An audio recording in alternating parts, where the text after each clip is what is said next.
Bonsoir, chers amoureux des contes de nuit africaines. Bienvenue au coin du feu, là où les ombres dansent et où les sagesses anciennes prennent vie. Je vous salue. Ce soir, je vous emmène au cœur de la brousse immense, là où le soleil caresse la terre ocre et où le vent murmure les secrets des ancêtres. Notre histoire est celle d'une petite gazelle, une fragile créature qui allait apprendre que même dans les gueules du danger, une main invisible veille, une main que certains appellent la nature et d'autres le divin. Dans ce royaume sans fin vivait Tamsi, une jeune gazelle dont le pelage luisait comme le miel au soleil. Tamsi était vive, curieuse, et son cœur battait au rythme joyeux de l'insouciance. Pour elle, le monde était un terrain de jeu. Les baobabs centenaires étaient ses protecteurs, et le vent, son messager. Sa mère lui répétait souvent « Tamsi, méfie-toi, la brousse est belle, mais elle cache des ombres. L'ombre du léopard, celle du lion, et celle sournoise du crocodile. » Mais Tamsi, dans sa jeunesse, écoutait ses conseils d'une oreille distraite. Le danger lui semblait si lointain. Un jour, alors que le soleil était à son zénith, Tam s'aperçut de l'autre côté de la rivière ombragée un buisson aux baies si tentantes qu'elle semblait l'appeler. Sans réfléchir, sans écouter les cris d'alarme de sa mère, elle s'engagea dans l'eau. Elle ne savait pas que, tapis dans l'eau boueuse, immobile comme des troncs d'arbres, des yeux jaunes l'observaient. Les gardiens de la rivière, les crocodiles. Dans un éclaboussement brutal, le silence fut déchiré. Les mâchoires d'acier du grand crocodile se refermèrent sur la patte de la petite gazelle.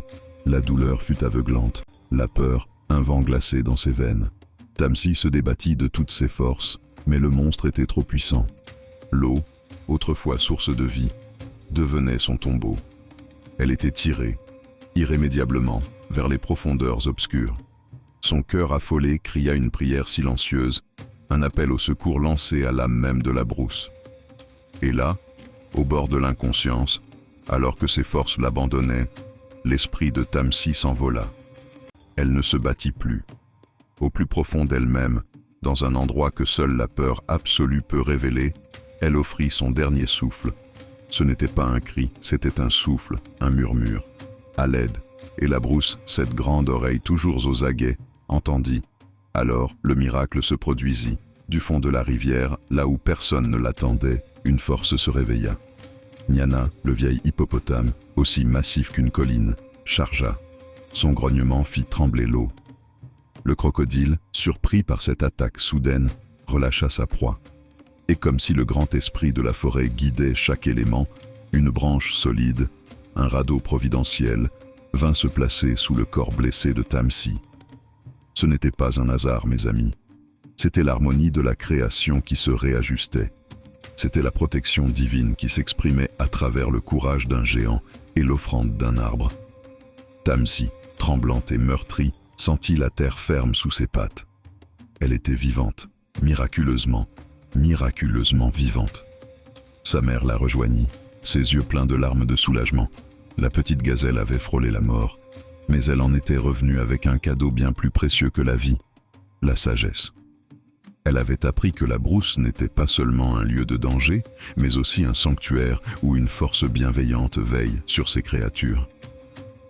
Elle comprit que l'insouciance est un luxe que l'on ne peut se permettre, et que l'humilité et la prudence sont les plus fidèles compagnons de la survie. Ainsi, chers amis, s'achève l'histoire de la petite gazelle Tamsi. N'oubliez jamais son voyage. Dans votre vie, vous traverserez vous aussi des rivières ombragées. Vous ferez face à des crocodiles, sous bien des formes. Mais souvenez-vous que même lorsque tout semble perdu, une main invisible peut intervenir. Ayez la foi du cœur de Tamsi au moment du plus grand péril.